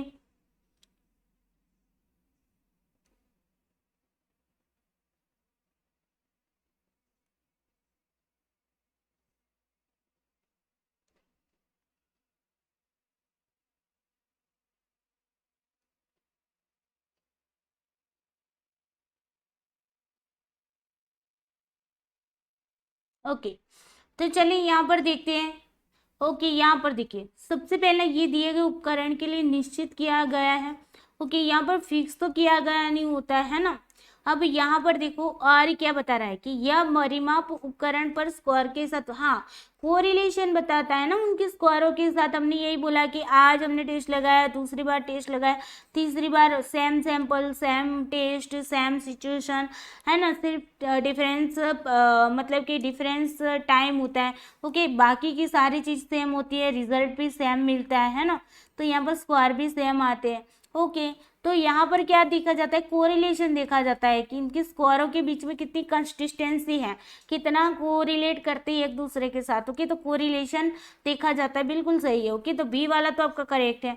अब देखो सी वाला क्या, हर एक प्रतिदर्श में भिन्नता होगी। अगर मैं आज ये सैंपल ले रही हूँ तो मुझे दोबारा मैं रिलायबिलिटी चेक करें तो वही सैंपल पर अगर लगाई जाएगी तो सेम रिजल्ट मिलेगा। लेकिन अगर मैं दूसरे सैंपल पर लगा रही, मान लो कि सपोजली ये आपका ये है और यहाँ पर वही सैंपल अगर ले रही हूँ तो मुझे जो मतलब कि रिजल्ट मिलेगा वो सेम रिजल्ट मिलेगा, है ना। लेकिन अगर मैं यहाँ पर ए सैंपल पर मैंने यहाँ टेस्ट लगाया और फिर दूसरी बार में मैं बी सैंपल पर अगर लगा रही हूँ, दोनों सैंपल चेंज हो जा रहा है, तो मतलब कि यहाँ पर रिलायबिलिटी भी चेंज हो जाएगी। ओके, उसमें भी हमें मतलब कि भिन्नता पाई जाएगी, है ना। तो ये वाला तो सही है आपका सी वाला। ओके, अब डी, इसका मान -1 से +1 तक भिन्न हो सकता है। अरे नहीं हो सकता ना, रिलायबिलिटी हमें कंसिस्टेंसी दिखा रही है। ओके, तो -1 से लेकर हम +1 तक जाते हैं। ओके, कोरिलेशन ऑलवेज आपका -1 से +1 के, मतलब देखा जाए तो 0 to 1 के बीच में कोरिलेशन होता है। कोरिलेशन कहाँ पर होता है, कोरिलेशन होता है आपका 0 to 1 के बीच में होता है। ओके, लेकिन हम यहाँ पर एक डायरेक्शन मिलती है हमें, यहाँ पर 0 बीच में आ जाता है और यहाँ पर डायरेक्शन मिलती है -1 to +1 के बीच में हमें एक डायरेक्शन मिलती है कि कितना कोरिलेशन आता है। ओके, बाकी कोरिलेशन जो है वो आपका 0 to 1 के बीच में होते हैं। ये 1 जो है वो प्लस भी हो सकता है, माइनस भी हो सकता है। ओके, तो +1 से -1 से +1 तक भिन्न हो सकता है। कैसे हो सकता है, हमें तो कंसिस्टेंसी दिखाती है, रिलायबिलिटी सेम रिजल्ट दिखाती है, तो वो भिन्न नहीं हो सकती है ना, तो उसका कोरिलेशन जो भी आएगा वो सेम आएगा हर एक के बाद, है ना। तो ये वाला आपका डी वाला गया काम से, है ना, तो ये भी गया। अब देखो ई वाला बचा है, ये इसके निर्धारण के लिए प्रयोग किए गए प्रतिदर्श के आकार से प्रभावित होता है। हाँ, हम सैंपल साइज को मतलब कि सैंपल साइज को बढ़ावा या कम करते हैं तो वो चेंज हो जाता है। हमने क्या बताया कि जितना मतलब कि हमारा सैंपल साइज ज़्यादा होगा उतनी हमारी मतलब कि टेस्ट की लेंथ अगर बढ़ाते हैं, अगर हम सैंपल साइज को बढ़ाते हैं तो हमें प्योरली रिजल्ट जो है वो बहुत अच्छा मिलता है ना। तो प्रभावित होता है, बिल्कुल होता है। तो डी यहाँ पर ई वाला है वो आपका सही है। तो यहाँ पर B C E is the correct answer. Okay, second number का आंसर है वो करेक्ट आंसर है। ओके, जिन बच्चों ने सेकंड नंबर का आंसर किया है उन बच्चों को कॉन्ग्रेचुलेशंस। चलिए नेक्स्ट क्वेश्चन है, क्वेश्चन नंबर 12 कह रहा है कि प्रयोगात्मक शोध अध्ययन की अभिकल्पनीय निम्नलिखित में से कौन सी महत्वपूर्ण प्रक्रिया है। प्रोसेस बतानी है, कौन सी प्रोसेस इसके अंदर महत्वपूर्ण है। ओके, पहली कह रही है कि परिणाम चर में परिवर्तन का हेरफेर होना। ओके, जो भी आउटकम वेरिएबल है उसके अंदर मैनिपुलेशन कुछ मतलब कि मैनिपुलेशन करना। ओके, उसके अंदर चेंजेस होना। फिर प्रयोगात्मक और नियंत्रण समूह को विषयों का यादृच्छिक समुदेशन। ओके, जो भी एक्सपेरिमेंटल ग्रुप है एंड कंट्रोल ग्रुप है उनमें हम क्या करते हैं, रैंडम असाइनमेंट करते हैं। ओके, उसके बाद थर्ड नंबर का कह रहा है कि विषयित चर पर नियंत्रण करना। ओके, एक्सटर्नल वेरिएबल जो है वही रंगी जिसको बोलते थे, है ना, वही रंगी बोलो या वही रंगी या फिर वही रंगी, है ना, वैसे जो वेरिएबल हैं उन पर कंट्रोल करना। ओके, अब आगे देखते हैं कि उपचार चर में का परिवर्तनों प्रेक्षणों के उपचार चर का परिवर्तनों में प्रेक्षणों के ये कुछ ऐसा है। ओके, तो ट्रीटमेंट वेरिएबल जो है ओके उसके ऑब्जर्वेशन को चेंज करते रहना। ओके, जो भी ट्रीटमेंट वेरिएबल है उसका ऑब्जर्वेशन करना और चेंज करके उसको देखना। ओके, समूहों को उपचार का यादृच्छिक समुदेशन। ओके, ट्रीटमेंट जो ग्रुप है ओके तो उसके अंदर रैंडमली असाइनमेंट करना। ओके, चलो आंसर करिए, इसका क्या आंसर आएगा बताइए।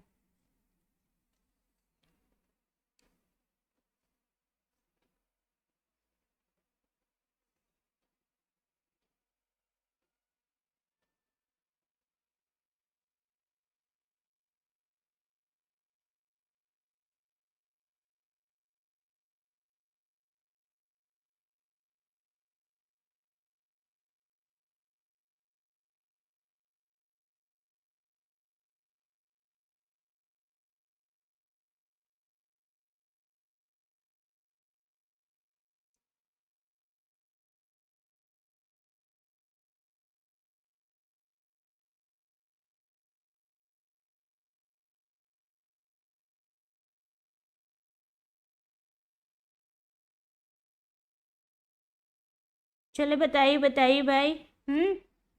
ओके, चलिए आंसर को देखते हैं। देखो यहाँ पर कह रहा है कि भाई देखो परिणाम चर में परिवर्तन का हेरफेर। अरे परिणाम चर की बात हो रही, परिणाम चर कौन सा होता है, डिपेंडेंट वेरिएबल होता है ना, तो उसके अंदर तो हम हेरफेर कैसे कर पाते हैं। डिपेंडेंट वेरिएबल में तो हम मतलब कि मैनिपुलेशन कर ही नहीं पाते हैं, है ना। आउटकम वेरिएबल या फिर परिणाम चर जो है वो हमारा डिपेंडेंट वेरिएबल है। अब डिपेंडेंट वेरिएबल के अंदर तो हम कहाँ से मैनिपुलेशन कर पाएंगे, तो ये वाला तो आपका गया काम से, है ना। अब दूसरा कह रहा है कि प्रयोगात्मक और नियंत्रण समूह को विषयों का यादृच्छिक समुदेशन रैंडमली असाइनमेंट करते हैं एक्सपेरिमेंटल एंड कंट्रोल ग्रुप को। हमने यही तो बताया था, पॉपुलेशन में से हमने रैंडमली सैंपल को चूज किया। ओके, उनमें से हमने दो ग्रुपों में या जितने भी ग्रुपों में आप डिवाइड करते हो उनमें से एक ग्रुप आपका कंट्रोल ग्रुप होगा, एक ग्रुप आपका एक्सपेरिमेंटल ग्रुप होगा। अब ये जो दोनों ग्रुप हमने बनाया सैंपल में से वो हम रैंडमली असाइनमेंट करके ओके रैंडमली विभाजित करके हम उनको बनाते हैं। तो ये वाली तो सही बात है आपकी। ओके, ये तो एक्सपेरिमेंटल रिसर्च के अंदर मेनली बात होती है ना, रैंडमली असाइनमेंट और कंट्रोल ग्रुप, ये तो हमारी मेनली होती है। ओके, अब तीसरा कह रहा है कि विषयेतर चर पर नियंत्रण करना, एक्सटर्नल वेरिएबल जो है उन पर कंट्रोल करना। ओके, तो ये भी तो सही है। अभी मैंने बताया दो चीजें तो आपको याद ही रखनी थी, एक रैंडमली असाइनमेंट और एक आपका कंट्रोल वेरिएबलों को कंट्रोल करना, ये तो हमने बताया था आपको, है ना। तो दोनों की दोनों सही है। तो बी सी जहां पर है उनको रखो, बाकी सारे को हटा दो पहले तो। ओके, फिर मैं ई भी बताती हूँ। तो यहाँ पर second is the correct answer आ जाता है। डी अब क्या कह रहा है कि ट्रीटमेंट वेरिएबल है ना उनके मतलब कि उनके ऑब्जर्वेशन में चेंजिंग करना। अरे ट्रीटमेंट वेरिएबल के ऑब्जर्वेशन में चेंजिंग नहीं कर पाते, है ना, तो ये वाला तो आपका गया काम से, है ना। अब उसके बाद देखो random assignment of treatment to group. Okay, treatment group है उनको हम रैंडमली असाइन करते हैं, बिल्कुल करते हैं, है ना। ट्रीटमेंट ग्रुप कौन सा होता है? एक्सपेरिमेंटल ग्रुप होता है हमारा, यही तो बताया था। ट्रीटमेंट ग्रुप कौन सा होता है? ये आपका एक्सपेरिमेंटल ग्रुप होता है। ओके, तो इसको भी हम रैंडमली असाइन करते थे, ये भी तो सही है। ओके, तो ये तीनों आपके सही हो जा रहे हैं, BCE is the correct answer. Okay, clear? I hope second number का जिन लोगों ने आंसर किया है उन लोगों का आंसर करेक्ट है, कॉन्ग्रेचुलेशंस, बधाई हो। चलो क्वेश्चन नंबर 13 करो। क्वेश्चन नंबर 13 कह रहा है कि अपने शोध के लिए डेटा एकत्र करने से पहले, हम जब भी अपने शोध के लिए जो डाटा को कलेक्ट करते हैं उसके पहले की बात है। ओके, एक अन्वेषक खुद से निम्नलिखित प्रश्न पूछता है, इन प्रश्नों को पूछने जवाब देने का सही क्रम क्या होना चाहिए। चलिए, आप जब भी डाटा कलेक्ट करने जाते हो उससे पहले आपके दिमाग में कुछ क्वेश्चंस होने चाहिए, और वो क्वेश्चन कौन से होने चाहिए उनका सीक्वेंस बताना है। ओके, क्वेश्चन पूछने का सीक्वेंस बताना है। चलिए, तो यहाँ पर हम ये भी मान के चलते हैं कि कोई स्टेप के मतलब कि रिसर्च के जो स्टेप हम फॉलो कर रहे हैं, जैसे कि मैंने रिसर्च प्रॉब्लम के स्टेप बताए थे, किस तरीके से रिसर्च प्रॉब्लम को फॉर्मुलेट की जाती है ना, तो ये सीक्वेंस में चलते हैं ना, तो वहां से ही आपके आंसर यहाँ पर निकल जाते हैं। ओके, अब देखो दत्त मतलब कि डाटा की बात हो रही है। ओके, डाटा कैसे कलेक्ट किया जाएगा, पहला क्वेश्चन है। दूसरा यहाँ पर क्वेश्चन कह रहा है कि विषयों का प्रतिदर्श कैसे चुना जाएगा। मतलब देखो यहाँ पर डाटा कलेक्शन की बात आती है, डाटा कलेक्ट कैसे किया जाएगा, फिर यहाँ पर सैंपल कैसे चुना जाएगा। ओके, सैंपल को कैसे चुनेंगे, फिर क्या सूचना एकत्र की जाएगी, इंफॉर्मेशन इंफॉर्मेशन कलेक्ट की जाएगी, क्या इंफॉर्मेशन कलेक्ट की जाएगी, और फिर चौथा वाला है सूचना देने वाले विषय कौन से होंगे। तो सूचना देने वाले मतलब कि इंफॉर्मेशन देने वाले सब्जेक्ट कौन से होंगे। ओके, इंफॉर्मेशन देने वाले सब्जेक्ट कौन से होंगे। सब्जेक्ट्स का मतलब समझ रहे हैं ना, सब्जेक्ट्स मतलब कि जो सैंपल आप लेते हो ना, तो सैंपल की बात हो रही, सैंपल की बात हो रही है कि सब्जेक्ट्स मतलब सैंपल की बात हो रही है कि कौन से मतलब कि सैंपल में कौन से लोगों को लेंगे हम। ओके, क्या मतलब कि उनकी कैरेक्टरिस्टिक्स होगी, मतलब टीचर, अगर आप मान लो कि टीचर की फील्ड में जाकर आप रिसर्च करना चाहते हैं, डाटा कलेक्ट करना चाहते हो, तो सैंपल कौन बनेगा, टीचर्स बनेंगे, है ना।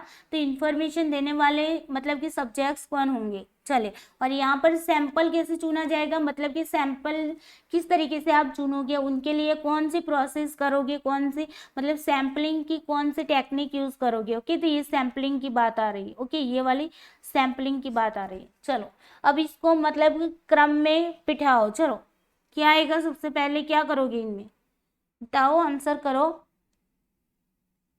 चलो,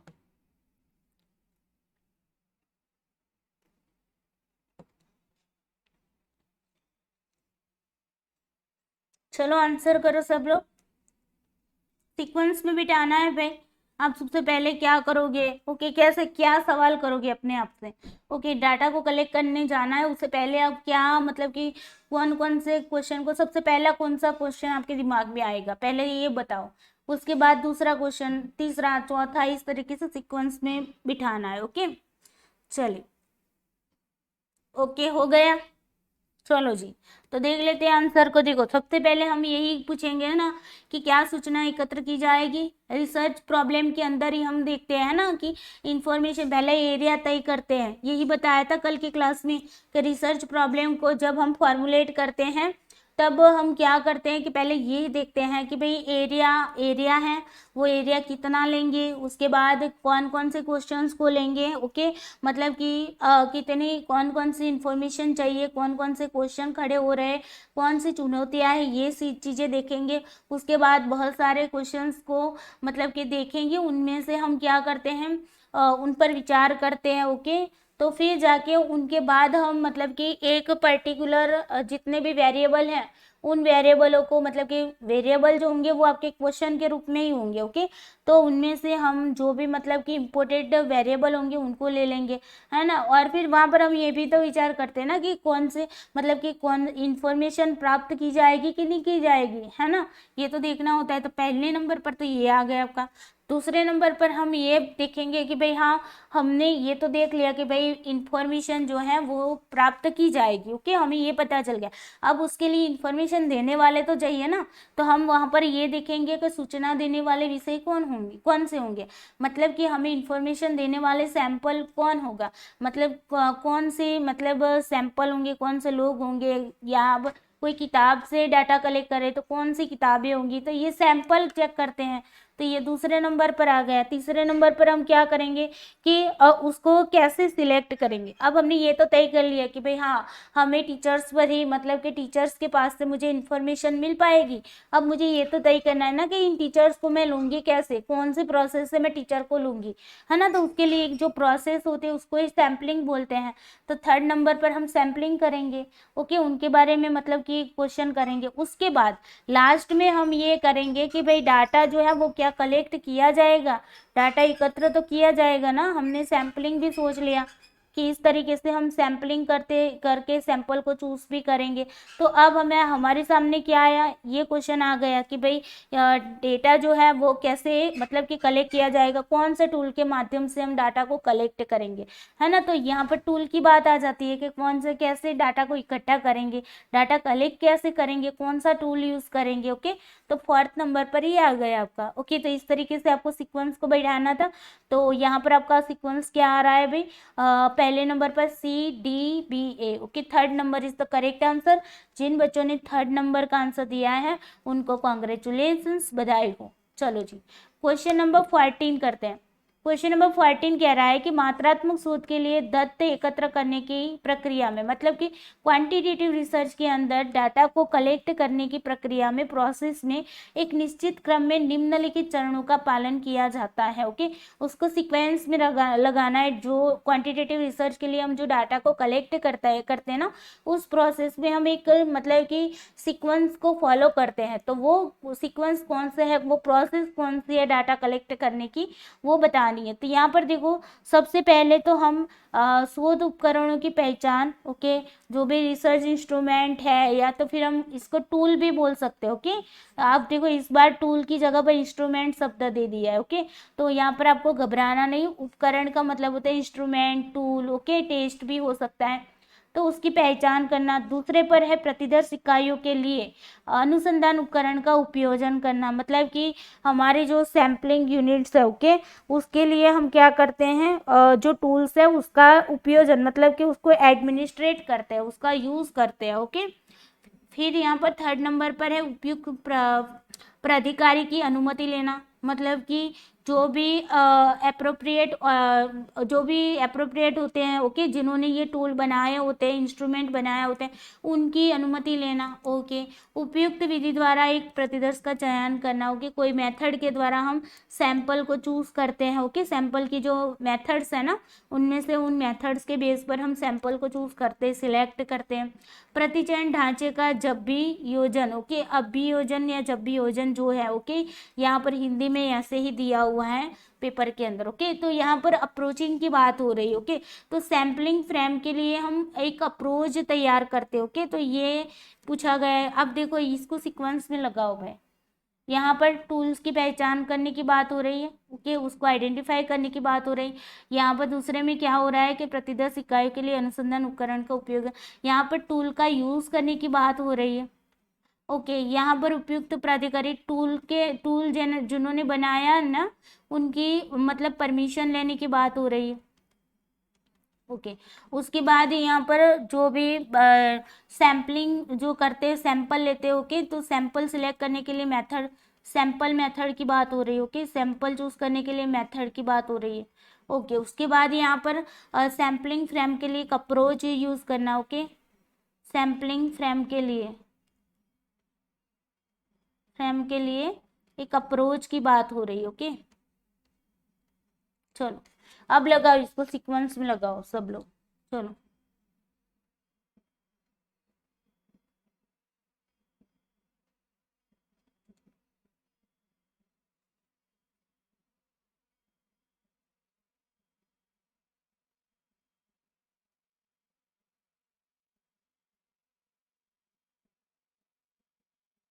चलिए आंसर करिए। ओके, तो यहाँ पर सबसे पहला आंसर क्या है, पहले तो हम टूल की पहचान तो करेंगे ही, है ना, उसके बिना तो आगे काम ही नहीं चलेगा। तो टूल की पहचान करते बिल्कुल करेक्ट है। फिर क्या करेंगे हम, सैंपल जो है, ओके, तो कौन सी मेथड के द्वारा हम सैंपल को चूज करेंगे, ये तो पहले हम सैंपल टूल तो हमने मतलब कि चलो उनकी पहचान कर लिया। अब सैंपल के लिए मतलब कि कौन सी मेथड से सैंपल चूज करेंगे वो तो हमें मतलब कि पता होना चाहिए ना। तो ये हम सैम्पलिंग करेंगे, ये बात मैंने कल के वीडियो में स्टेप पढ़ाए थे ना, उसके अंदर आए हैं। ओके, उसके बाद देखो तीसरे नंबर पर हम क्या करते हैं कि जो टूल है उसके जो जिन्होंने बनाया है उनकी परमिशन भी लेंगे, है ना, उनकी परमिशन ले लेंगे। ओके, उसके बाद हम क्या करेंगे, उसके बाद हम करेंगे कि जो सैम्पलिंग फ्रेम है उसका अप्रोच अपनाएंगे, सैम्पलिंग करेंगे, है ना, सैम्पलिंग करेंगे। ओके, यहाँ पर सैंपल के लिए मेथड चूज कर ली, परमिशन ले ली टूल्स की, टूल के लिए। ओके, उसके बाद सैम्पलिंग कर दी और लास्ट में हम उसका यूज करते हैं। ओके, तो लास्ट में यूज आता है। ओके, तो ये आपको याद रखना, तो पहले से ही आपको पता चल जाता। वैसे भी आपके देखो ए और बी जो थे वो तो सही थे। ओके, तो यहाँ से दो ऐसे निकल जाते हैं। फिर सेकंड नंबर पर अगर आपने देखा होता तो हम सैंपल को ही चूज करते हैं, है ना, फिर जाके परमिशन लेते हैं ना, तो सैंपल को चूज करते हैं यहाँ पर, सैम्पलिंग करते। ओके, सैंपल को चूज करते हैं और उसके बाद सैम्पलिंग करते हैं। सैंपल चूज करने के बाद, सैंपल की मेथड चूज करने के बाद सैम्पलिंग करते हैं, है ना, और उसके बाद लास्ट में मतलब कि क्या करते हैं, यूज करते हैं, है ना। तो यहाँ पर इसीलिए ये सीक्वेंस आपका पूरा का पूरा बना रहता था। तो 1 इज द करेक्ट आंसर। जिन बच्चों ने 1 आंसर किया है उनको बहुत बहुत बधाई हो, कॉन्ग्रेचुलेशन। चलिए लास्ट क्वेश्चन है आज का। ओके, और आज देख लेते हैं कौन बनेगा चैंपियन। ओके, अपने अपने जो स्कोर है उसको काउंट भी कर दीजिए और लाइव चैट के अंदर जो बच्चे जुड़े हैं वो अपने स्कोर भी इस क्वेश्चन के बाद लिख देंगे। ओके, चलिए यहाँ पर वैलिडिटी मैंने पढ़ाई हुई है, स्टडी ऑफ साइकोलॉजी जो हमारा मतलब कि चैनल है। Okay, study of psychology, psychology वाले बच्चों के लिए मैंने अलग से चैनल को क्रिएट किया हुआ है। तो स्टडी ऑफ साइकोलॉजी में यूनिट नंबर 3 चल रहा है। ओके, साइकोलॉजिकल टेस्टिंग, उसके अंदर ये वैलिडिटी वाले क्वेश्चन मतलब वैलिडिटी हमारे अंदर आती है, तो उसके लिए मैंने पूरा का पूरा एक टॉपिक पढ़ाया हुआ है वैलिडिटी के टाइप्स का। ओके, तो यहाँ पर देखो यही प्रश्न, यही क्वेश्चन आपके पेपर में भी पूछे गए। चले, तो content validity, concurrent validity, predictive validity, construct validity. यहाँ पर ओवरव्यू आपको दे रही। कंटेंट वैलिडिटी क्या होती है कि जो टेस्ट होती है ना उसके अंदर जो आइटम्स रखे होते हैं, जो क्वेश्चंस रखे होते हैं, उसके मतलब कि पूरे टेस्ट के कंटेंट की बात हो रही है, विषय वस्तु की बात हो रही है। ओके, जैसे कि हम मान लो ना सपोजली कि हमारी मतलब कि स्कूल या कॉलेज लेवल में जो आपका सिलेबस होता है, करिकुलम होता है ना, तो वो क्या हो जाता है, कंटेंट हो जाता है। ओके, तो बस उसी से यहाँ पर कंटेंट को याद रखना है। उसके बाद कॉन्करेंट, कॉन्करेंट में मैंने आपको बताया था करंट से याद रखना है। ओके, तो करंट में हमने जो टेस्ट बनाया है उस टेस्ट को हम क्या करते हैं, पास्ट में जो चीज़ें बनी हुई होती है उसके साथ कोरिलेट करके देखते हैं। ओके, तो प्रेजेंट टेस्ट को हम कोरिलेट करते हैं। Okay, clear. प्रेडिक्टिव में क्या करते हैं, प्रेडिक्टिव में कॉन्करेंट का विरोधी ऑपोजिट हो जाते हैं। प्रेडिक्टिव में क्या करते हैं, हमने टेस्ट तो प्रेजेंट में बनाया है लेकिन उसकी मतलब कि उसको देखते कब है, फ्यूचर में देखते हैं। कब देखते हैं, फ्यूचर के अंदर देखते हैं। ओके, मतलब थोड़ा टाइम गैप के बाद देखते हैं। वो फिर फ्यूचर में मान लो कि 15 दिन भी हो सकता है, 1 महीना भी हो सकता है, 6 महीने भी हो सकते हैं, 12 महीने भी हो सकते हैं, 2 साल भी हो सकते हैं, 10 साल भी हो सकते हैं। ओके, वो टाइम गैप के बीच पर हम यहाँ पर गैप मतलब गैप रख के वहाँ पर टेस्ट करते हैं। ओके, गैप तो यहाँ पर भी होता है लेकिन ये तो पास्ट में बनी हुई है ना, और हम बना रहे थे, यहाँ पर टाइम गैप की तो बात ही नहीं आती क्योंकि ये तो बनी हुई है और हमने बना ली, तो उसको वहाँ पर कंपेयर कर देंगे, है ना, कोरिलेशन देख लेंगे। लेकिन यहाँ पर तो हम टेस्ट बनाते हैं फिर हमें टाइम का इंतजार करना पड़ता है। ये बात बताई थी ना कि इंतजार करना पड़ता है, लंबा इंतजार करना पड़ता है, या तो फिर शॉर्ट में, लेकिन इंतजार करना पड़ता है। तो गैप आ गया ना, गैप आ गया, अंतराल आ गया बीच में, है ना। फिर कंस्ट्रक्ट में हमने क्या बताया था, थियरी में से हम किसी टेस्ट को डेवलप करते हैं, है ना, तो थियरी में से डेवलप करते हैं। और यहाँ पर ये चीज भी बताई हुई थी, ट्रेट होते हैं, छिपे हुए ट्रेट, जो मतलब कि हम देख नहीं पाते उसको, कि उसको मेजर कर पाते, जैसे कि एंजाइटी है, एंजाइटी को हम देख नहीं पाते लेकिन उसका मेजर कर पाते। तो वैसे ट्रेट की बात हमने बताई थी, है ना, वैसे ट्रेट के बेस पर हम टेस्ट को कंस्ट्रक्ट करते हैं। ओके, तो ये बात हो गई कंस्ट्रक्ट वैलिडिटी की। चले, अब इसके बेस पर आपको जोड़ मिलाना है। चले, तो पहले सबसे पहले देखिए कंटेंट वाले यहाँ से देखते हैं, लिस्ट नंबर 2 को पढ़ते हैं।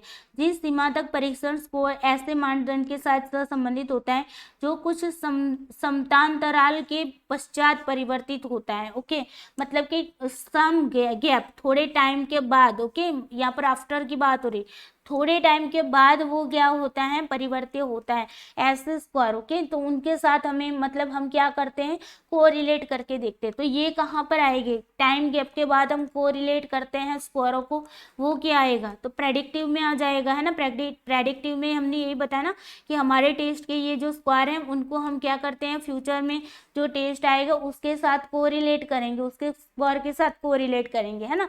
तो ये यही बात हुई कि गैप के बाद हम क्या करते हैं, कोरिलेट करते हैं स्कोरों को। ओके, तो प्रेडिक्टिव में आपका आ जाएगा 1 नंबर। ओके, अब 2 नंबर क्या कह रहा है कि जिस सीमा तक परीक्षण कुछ पहचाने गए बुनियादी मनोवैज्ञानिक लक्षणों को मापता है। देखो यहाँ पर क्या है, साइकोलॉजिकल ट्रेट की बात की जा रही है ना। तो साइकोलॉजिकल ट्रेट के बारे में हम मतलब कि मेजर करते हैं। ओके, मैंने क्या बताया कि हम देख नहीं पाते लेकिन हाँ हम उसका मेजर कर पाते हैं। हमें इतना पता चलता है कि हाँ एंजाइटी हो सकती है ना, तो उसको मेजर कर पाते, लेकिन दिखा नहीं सकते किसी को कि हाँ इनको एंजाइटी है ना, मेजर करके दिखाते हैं लेकिन डायरेक्टली नहीं दिखा पाते। तो यहाँ पर 2 नंबर वाला है वो आपका किस में आ जाएगा, 2 नंबर वाला आपका किस में आएगा, कंस्ट्रक्ट में आ जाएगा। ओके, तो डी में आपका 2 आ जाएगा। ओके, यहाँ पर डी में 2 कहाँ पर है, तो ये दोनों है, यहाँ पर ये वाला सब निकाल दो। तो पहले तो ए में क्या है आपका, ए में हमने बताया सॉरी सी में बताया 1, सी में 1 कौन सा है, ये वाला, तो आपका यहीं से आंसर बन जा रहा है। ओके, लेकिन आगे देखते हैं क्या होता है। ओके, डी में सॉरी ट्रेट में आपका कंस्ट्रक्ट के अंदर 2 आ गया। Okay, clear. अब बात करते हैं यहाँ पर जिस सीमा तक एक परीक्षण पाठ्यक्रम की अधिगम सामग्री का प्रतिदर्श लेता है। ओके, करिकुलम की बात आ गई। ओके, करिकुलम की सामग्री को लेते हैं, सामग्री मटेरियल्स मतलब कि कंटेंट के रिलेटेड आ गया। ओके, तो ए में आपका 3 चला गया, ए में 3 है भाई, यहाँ पर बिल्कुल है ना।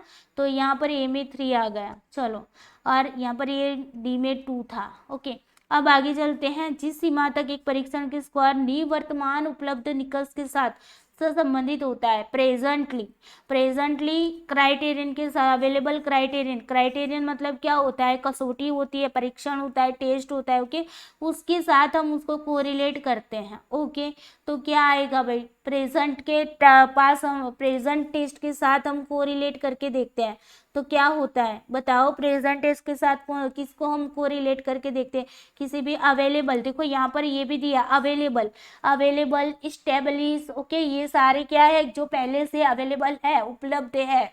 ओके, अवेलेबल का मतलब क्या है, उपलब्ध की बात हो रही है। ओके, तो जो बन गई है, बनी हुई है, उपलब्ध का मतलब है बनी हुई है ना। तो अवेलेबल है, उसके साथ हम प्रेजेंटली टेस्ट को क्या करते हैं, कोरिलेट करके देखते हैं। तो क्या आ जाएगा इसके अंदर, यस, वेरी गुड, यहाँ पर आ जाएगी आपकी कॉन्करेंट वैलिडिटी। ओके, तो बी में आपका जाएगा 4th नंबर। ओके, तो यहाँ पर D 4th is the correct answer. जिन बच्चों ने 4th आंसर किया है उनका आंसर बिल्कुल करेक्ट है। ओके, वेरी गुड, जिन बच्चों ने ये क्लास लगाई हुई है उनको ही आंसर आए होंगे। चलो जी, तो यहाँ पर 4th is the correct answer. और आई होप आप लोगों के मतलब कि आप लोगों को मज़ा आई होगी क्लास के अंदर, और बहुत कुछ जानने को भी मिला होगा, आपको पता चला होगा कि भाई 2019-2020 के अंदर जो क्वेश्चन पूछे गए उसके हटके यहाँ पर क्वेश्चन पूछे गए। ओके, डीपली क्वेश्चन पूछे गए। ओके, चलिए, तो जाते जाते वीडियो को लाइक कर दीजिए, अपने दोस्तों को शेयर करना नहीं भूलना है, एंड इस चैनल को सब्सक्राइब करना भी नहीं भूलना है। ओके, और हाँ, आपके जो भी स्कोर हैं उसको मतलब काउंट करके आप लाइव चैट के अंदर बता देना, या तो फिर आप क्या करोगे भाई, कमेंट सेक्शन में। ओके, कमेंट बॉक्स में आप आंसर कर देना कि आपके कितने स्कोर बने हैं 15 में से। ओके, और जो भी विजेता हुआ है ओके उनको बहुत बहुत बधाई हो, कॉन्ग्रेचुलेसन। ऐसे ही अच्छे से प्रिपरेशन किया करो, मैं जैसे जैसे आपको पढ़ाती जाऊंगी बीच बीच में आपको PYQS भी करवाती जाऊंगी, ताकि आपको भी खुद को भी पता चले कि कितना मतलब कि आप सीख पाए। ओके, और रिवीजन भी आपका हो जाए। ओके, आई होप आपको आज की क्लास अच्छी लगी होगी। चलिए दोस्तों, bye bye, take care you, सबको गुड नाइट, जय श्री कृष्णा।